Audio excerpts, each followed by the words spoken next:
How did you screw with computers at school? My high school had a program on all the computers that would allow the teachers to watch an entire classroom screens, take control of them, send content to them, etc. A friend of mine came up an idea to try to use it to prank the classroom, being the r/I am very smart 16-year-olds we were. So, when my teacher wasn't looking, I put a USB stick into her computer and copied her SPA program eggs directory onto it to take a look at what was different between the teacher and student versions. Turns out all you needed to make the student version a teacher version was a 25-character license key that was in a plain text file.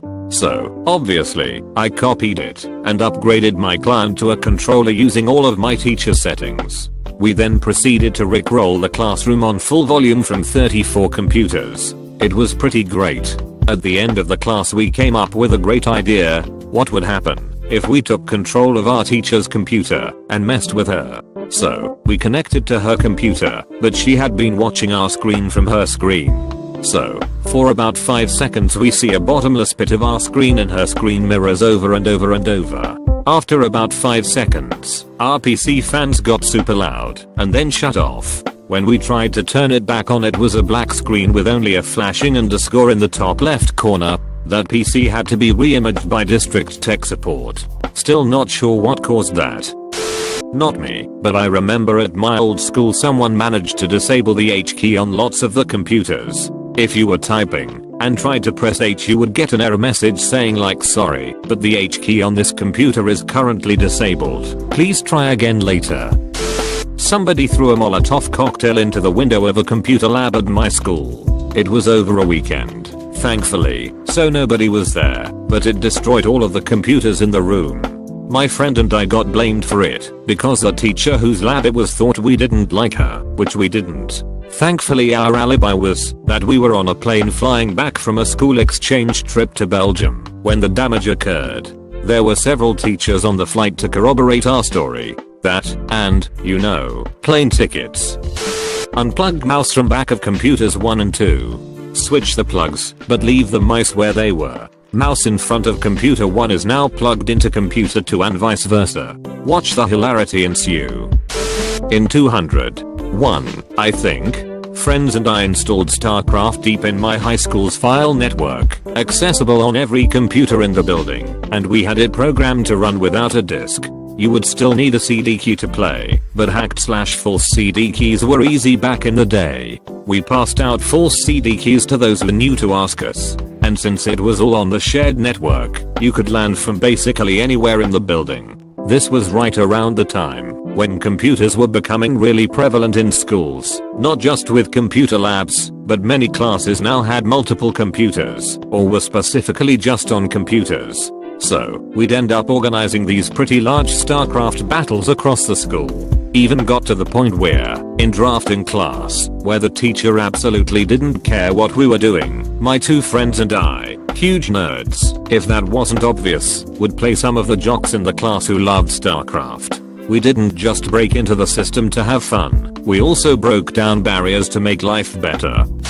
Our school network ran on Windows 4 work grups 3.0. Machines were locked down, so you couldn't run your own programs on them. However, we discovered, if you put a modified WinINI file that allowed you to install your own programs in a network drive that came before where the lockdown version was stored, it would use that, and you could install stuff. And that was my first introduction to Doom multiplayer. Soundboards. Holy shit, we were little demons in middle school with those things. My personal favorites were either Arnold Schwarzenegger or Pulp Fiction. When the teacher would ask if there are any questions, from the back of the class you would hear in a thunderous voice, "Who is your daddy, and what does he do?" Followed by an eruption of laughter, also following up anytime the teacher said, "That's correct" with "Correctamundo." If you're reading this milliseconds, Jadish, I'm so sorry. We pretty much ran the network. It was up or down at our whim. The entire network used hubs, and this was right as routers were becoming a thing, so they were not yet economical. We would shut down the entire network with a repeating ping command in DOS, set to maximum packet size. It was far too simple.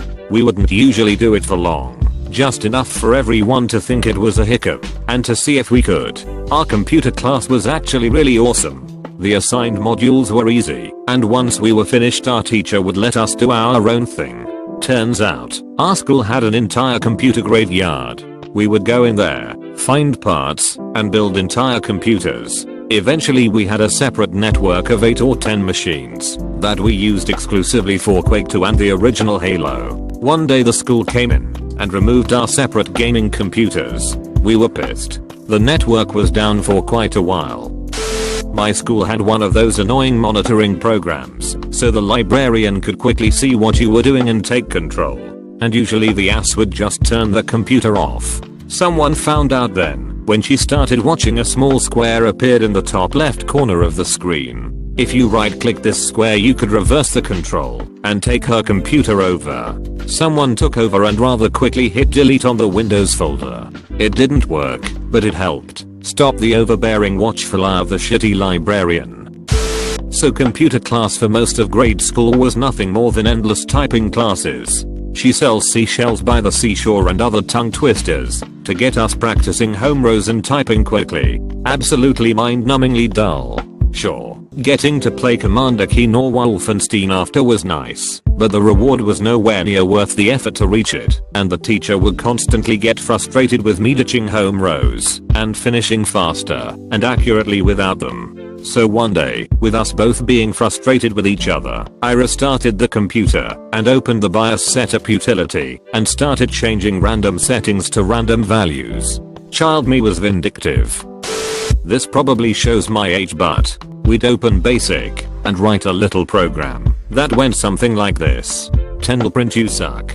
20 go to 10. Then we'd edit the shortcut to a popular program, say millisecond word, to link to this program instead. When an unsuspecting user clicked to open what they thought was a legit program, instead they'd be treated to the dot matrix printer screeching out you suck, you suck, you suck, forever. Only way to stop it was to find and terminate the program. Powering down the printer and turning it back on again wouldn't do it.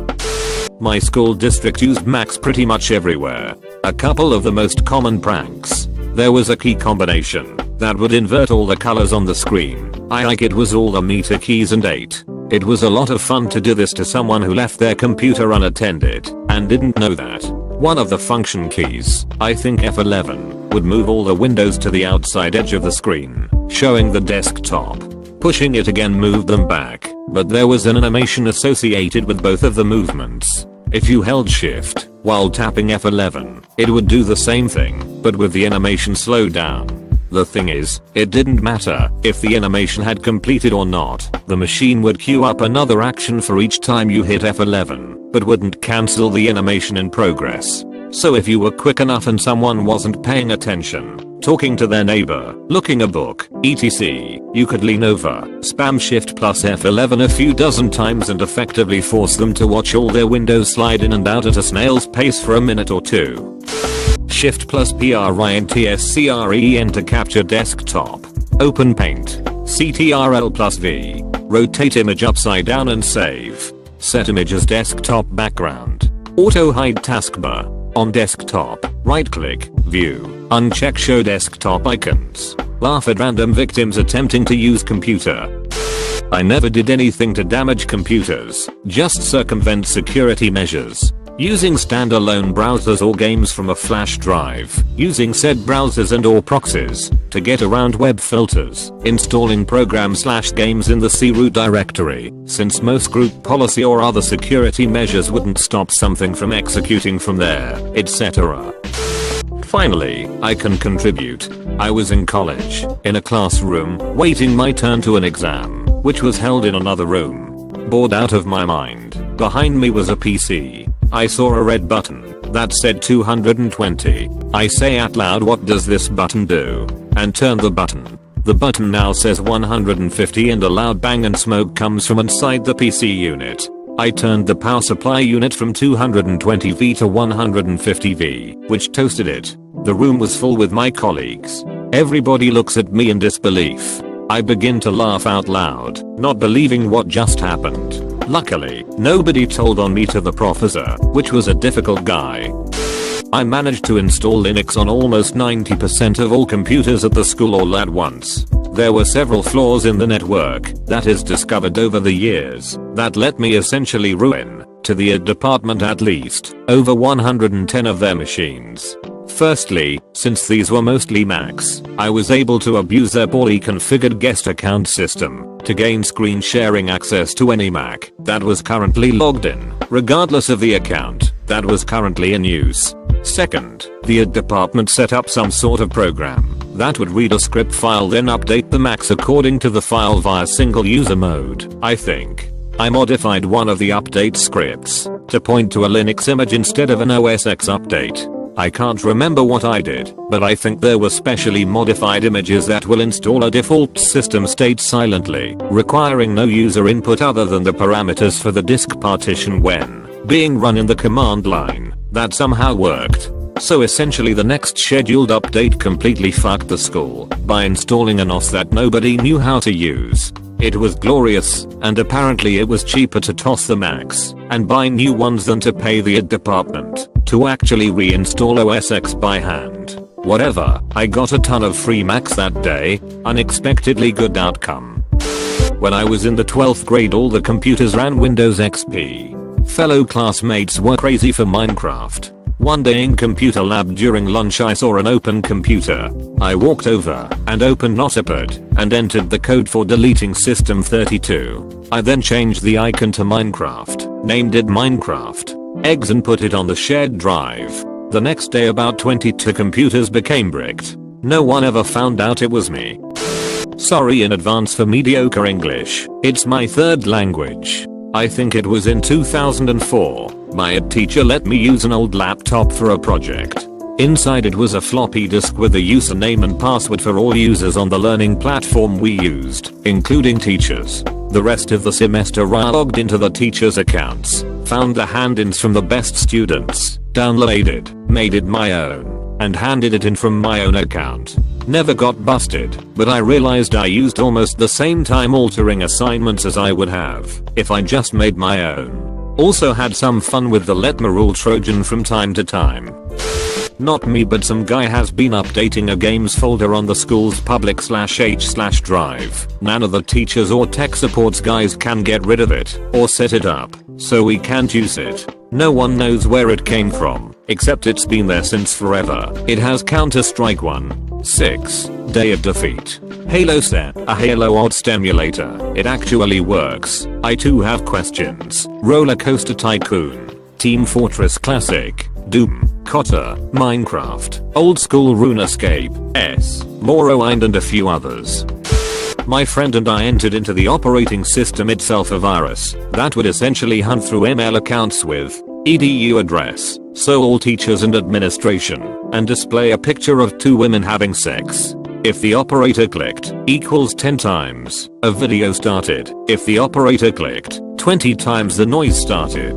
The only way to get rid of it was pretty simple. Center, Alt, Det and use taskbar to shut it down. Not that complex obviously. Although to be honest I didn't do a lot of programming. I did some of the basics. However, I mostly did the strategic planning of how we were actually going to get it done and implement it. My friend's dad was a programmer and hobbyist hacker, so he actually helped my friend design it. I still find it hilarious that his dad was willing to fuck with the teachers. He must really hated our school lol. However, most teachers didn't know that. They didn't know who did it, but it was hilarious.